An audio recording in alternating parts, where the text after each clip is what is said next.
आनंद हुआ आत्मदेव को। 9 महीने बाद उसकी बहन आई, अपने बेटे को दे गई और बेटे को जिसे देकर के गई और धन लेकर के चली गई। उसने सुबह ही प्रातः काल जैसे हुआ भिक्षा मांग करके आत्मदेव आए और उसने सूचित किया कि आपके घर में बेटे का जन्म हुआ है। बड़े प्रसन्न हुए, खूब लड्डू बंटवाए, खूब जो है महाराज आनंद हुआ।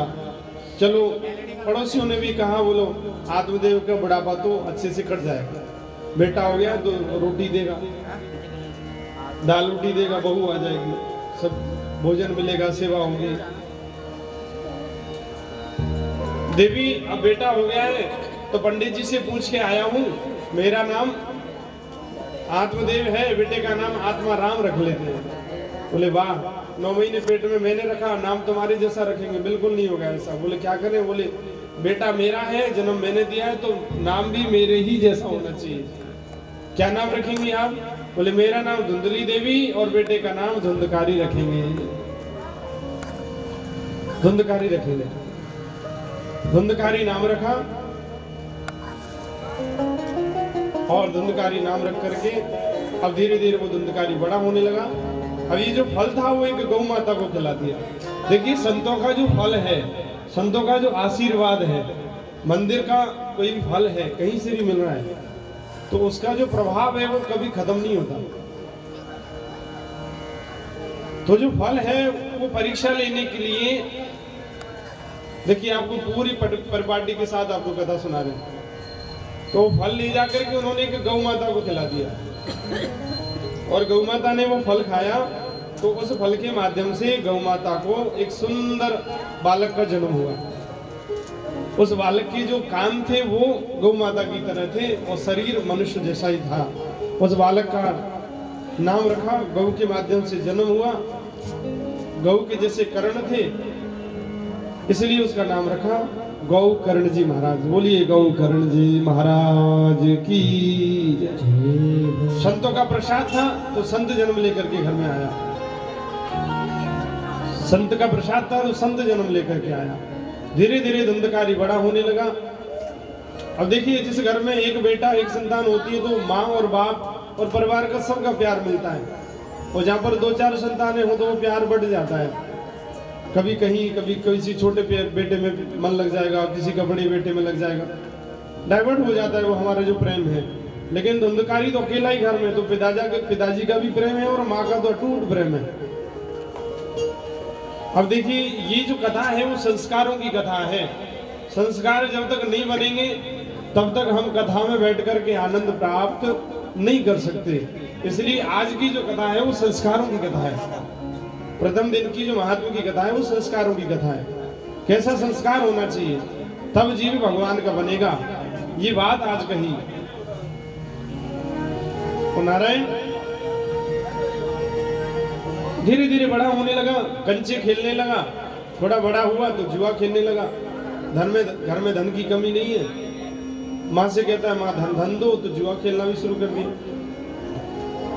जितना भी धन था वो सब नष्ट होने लगा धीरे धीरे। पिताजी बेचारे भिक्षा मांगने जाते हैं, घर से उनको मतलब नहीं है और अपना जीवन का पालन करते हैं।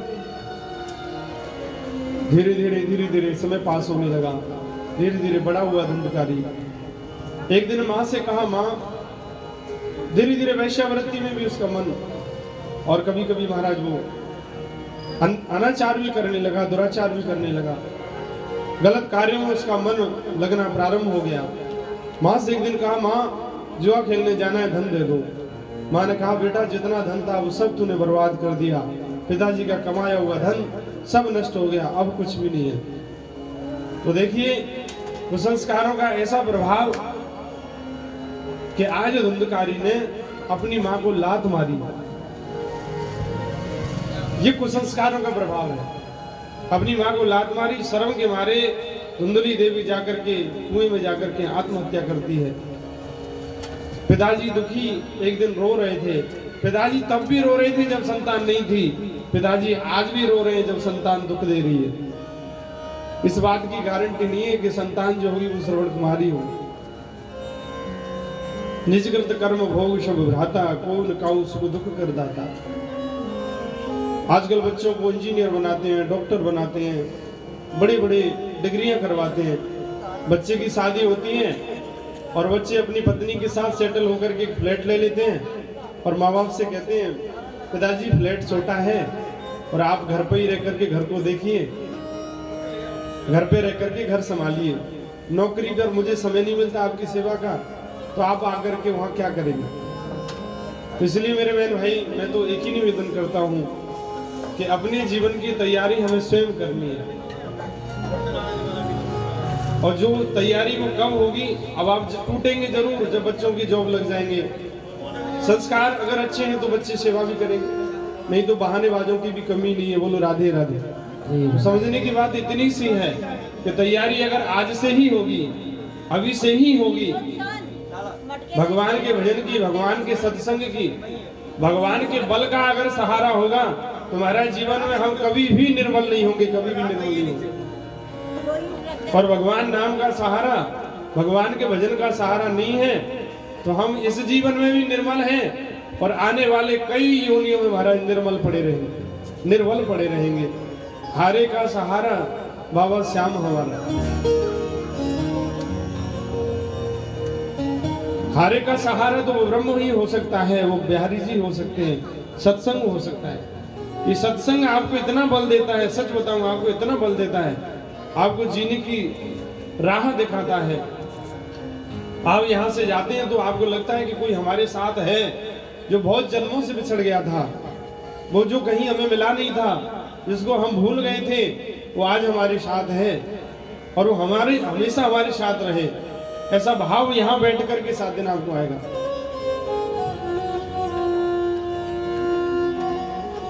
धीरे धीरे धीरे धीरे पिताजी, अब इधर में पिताजी दुखी रहने लगे, माताजी स्वर्ग चली गई, तो धुंधकारी ने अनाचार प्रारंभ कर दिए, घर में वेश्याओं को लाला करके महाराज रखना प्रारंभ कर दिया।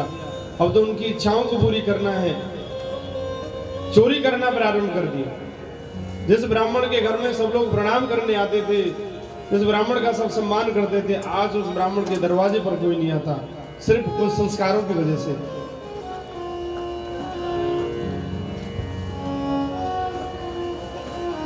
इस तरह से धीरे धीरे समय पास होने लगा।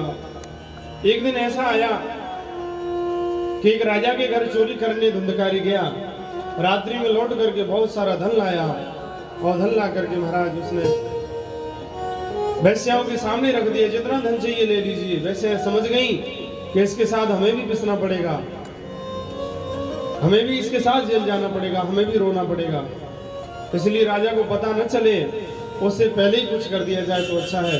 और ऐसा लिखा हुआ है कि रात्रि को उसको मदरा पान कराया, खटिया से बांध के उसके मुख में महाराज जलते हुए अंगारे डाल दिए, तड़प तड़प करके उसने अपने धुंधकारी ने शरीर को छोड़ दिया।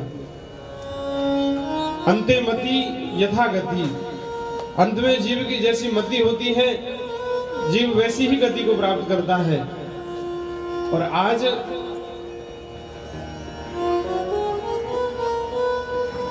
देखिए, हमें भगवान ने 70 वर्ष 80 वर्ष की उम्र दी है। किसी दुर्घटनावश या किसी कारणवश मृत्यु जीव की हो जाती है, तो बची हुई जो शेष उम्र है वो जीव को महाराज प्रेत योनि, पितृ योनि आदि में जो है महाराज उसका उपभोग जो है समय का करना पड़ता है। ये रीजन है। हम लोग कहते हैं ना कि घर में महाराज पितृ दोष है, महाराज घर में ऐसा दोष है। जीवन में 3 प्रकार के ऋण हैं, पितृ ऋण, देव ऋण और ऋषि ऋण। इस पर विस्तार से चर्चा कल करेंगे। और आज यहाँ धुंधकारी भूत बन करके कभी बैल बनता है, कभी अग्नि बनता है, कभी किसी योनि में जाता है, कभी किसी योनि। ये जो प्रेत योनि होती है, कई लोग इसको मानते हैं, कई लोग इसको नहीं मानते, लेकिन ये मानने न मानने का विषय नहीं है, ये भागवत का विषय है, ये हमारे सनातन का विषय है, इसलिए इसको मानना ही पड़ेगा। हम ये नहीं कहते कि आप विश्वास कीजिए, लेकिन यहाँ लिखा है तो फिर विश्वास करना पड़ेगा। यहाँ नहीं लिखा है तो विश्वास न कर दे तो चल जाता। बोले ये प्रेत योनि में गया और प्रेत योनि में जाकर के देखिए जो प्रेतों का जो मुख होता है वो बड़ा सूक्ष्म होता है। ऐसा लिखा है कहीं, एक जो सरसों का दाना होता है ना, आपने सरसों का दाना देखा हो, उसके बराबर इनका मुख होता है। तो ये वायु का पान करके यत्र तत्र भ्रमण करते हैं, कुछ खा भी नहीं पाते। तो पिताजी को ये भूत बन करके महाराज घूमने लगा इधर उधर। अब आत्मा जिस दिन जीव का मृत्यु होती है, जहां पर आत्मा का अट्रैक्शन होता है, जहां पर उसका प्रेम होता है, वहीं पर वो अपनी मुक्ति के लिए प्रयास करता है कि मेरी किसी न किसी प्रकार से ये मुक्ति प्रदान करवाए इस कष्टमय जीवन से। ये जो प्रेत योनि का कष्टमय जीवन है, ये वायु के साथ भ्रमण किया जाता है। वायु के साथ इसका भ्रमण होता है, न तो कुछ खा पाता है वो जीव, न कुछ पी पाता है। क्षुधा में जो है भूख से रहित होकर के प्यासा महाराज दर दर भटकता है। फिर घर में नाना प्रकार के क्लेश होते हैं। तो यहाँ पर ऋषि ऋण की से मुक्ति के लिए महाराज भागवत का श्रवण बड़ा आवश्यक बताया। बोलो राधे राधे, बड़ा आवश्यक बताया। अब कई लोग कहते हैं, थोड़ा सा सभी लोग बैठे ही हैं तो एक बात पर और विचार कर लें कि महाराज जब भागवत सुन के हम लोग गया जी चले जाते हैं, गया जी चले जाते हैं और पिंडों सबके पिंड कर देते हैं, तो फिर भी क्या श्राद्ध करने की आवश्यकता है?